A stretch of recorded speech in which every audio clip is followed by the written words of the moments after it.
The passport looked ordinary: worn corners, faded ink, a photograph carefully glued into place.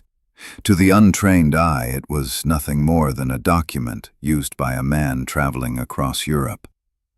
But hidden behind its paper and stamps was a secret capable of collapsing entire operations, reshaping fronts, and possibly ending the war months, even years earlier than history remembers.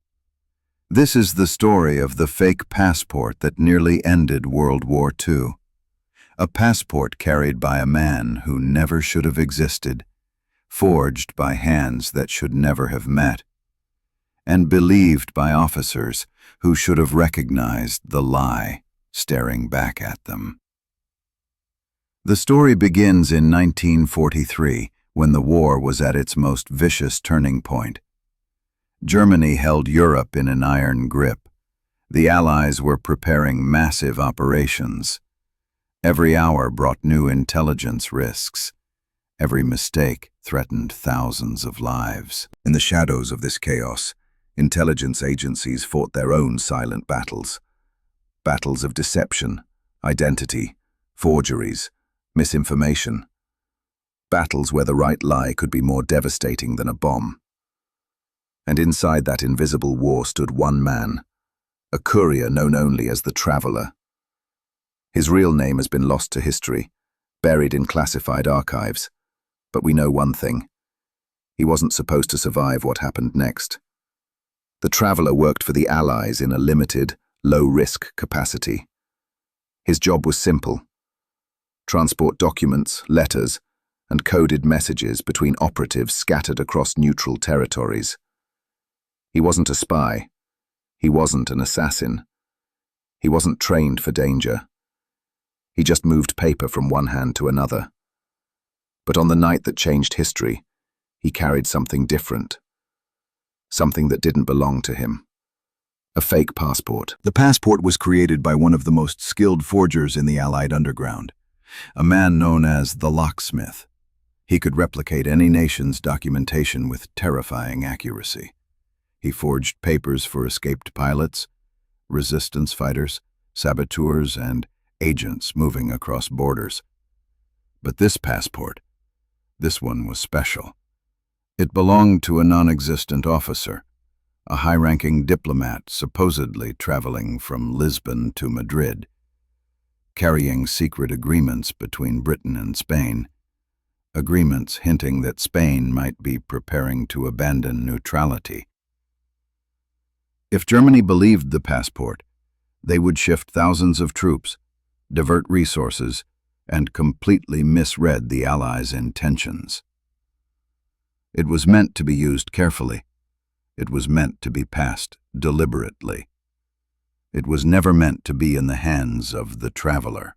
But fate, or chaos, pushed it into his coat pocket. And the moment he crossed the border, everything went wrong. German counterintelligence had been tightening its grip across southern Europe. They were intercepting couriers, searching bags, demanding documents at random checkpoints. They were looking for anything unusual: forged papers, hidden messages, suspicious travelers. At a small rail station near the border, a pair of Gestapo officers boarded the Traveler's train. Their boots echoed across the wagon floor, slow and deliberate. Passengers froze. No one dared speak. Everyone understood that a single wrong answer could end a life. When they reached the Traveler, he stayed calm. At first, he handed over his real passport, stood still, acted ordinary. But the officer didn't move on. His eyes drifted to the Traveler's coat, a side pocket slightly bulging. "What is in there?" he asked. The Traveler hesitated, a single moment that sealed his fate. The officer reached inside and pulled out the forged passport. He saw the diplomatic crest. He saw the signature. He saw the stamps. His expression shifted. This wasn't a simple passenger anymore. This was someone important. He arrested the Traveler immediately. The Germans didn't know the passport was fake. Not yet. To them, it looked real. Too real. They transported the traveler to an isolated interrogation center, the kind designed to break even hardened agents. He was questioned for hours. He couldn't explain the passport. He didn't know the background story. He didn't know the alias. Every answer he gave sounded like a lie, even when it wasn't. Finally, the Germans made a decision. If he wasn't going to talk, his papers would. The passport was sent to Berlin, straight to the desk of German military intelligence. What came next terrified Allied command. The Germans believed it. Every page, every stamp, every detail. They believed the man's fabricated identity. They believed the travel routes. They believed he was part of a secret diplomatic operation. And most dangerously, they believed Spain might be turning against them. High-ranking German officers ordered immediate analysis of Spain's troop movements, ports, and political environment.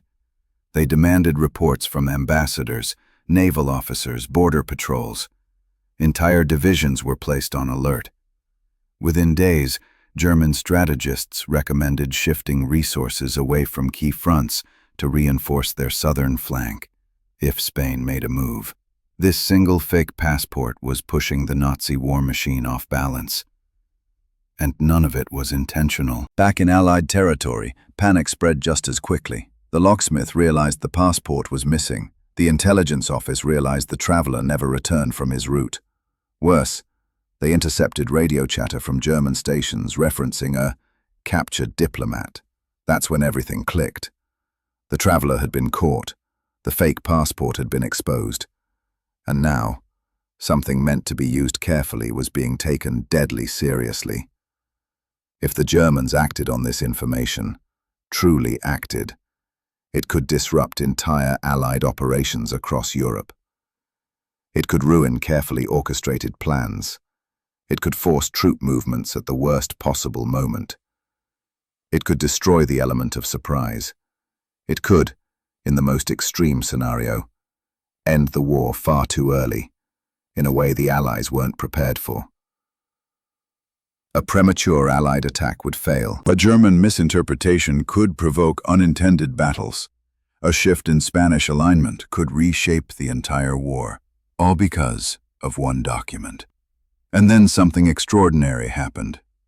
Inside the interrogation center, the traveler broke, not out of fear, but out of desperation. He told the Germans everything. Not the truth, but a story he invented to protect the real operations.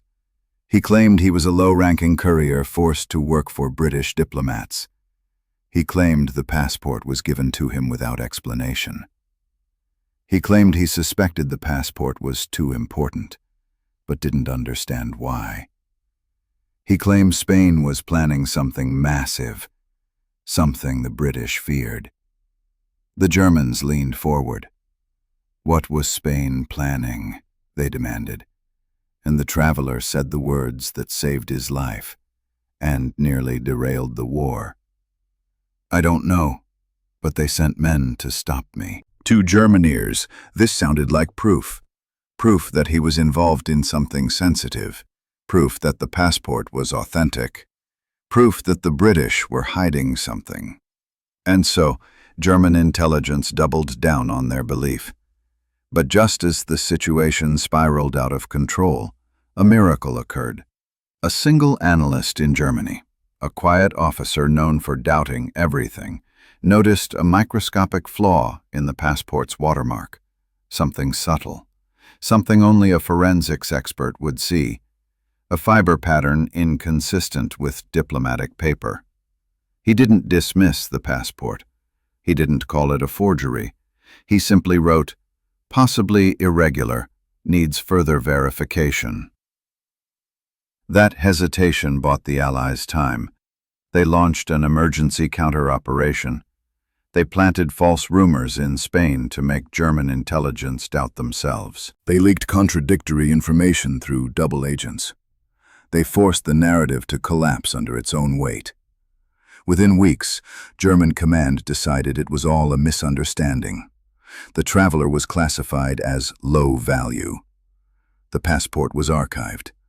The supposed threat dissolved. The war continued its brutal course, unhindered. The traveler was freed at the end of the war, emaciated, tortured, but alive. He never forgave himself for what happened. He lived quietly afterward, working as a clerk, refusing to speak about the near catastrophe he had unintentionally unleashed. The locksmith disappeared soon after. Some say he continued forging papers for years. Others say he was recruited by intelligence agencies. His fate remains unknown. And the passport? It was found decades later in a German archive, stored in a folder marked simply, unresolved, possible deception. To historians, it is a strange curiosity. To intelligence officers, it is a warning. To those who understand the fragility of war, it is a reminder that even the smallest objects, a forged document, a folded piece of paper, a photograph glued slightly off-center, can shift nations, move armies, or nearly end the world. A war built on deception was nearly undone by one of its own creations. A fake passport, a frightened courier, a chain reaction nobody intended, and a moment when history almost changed forever.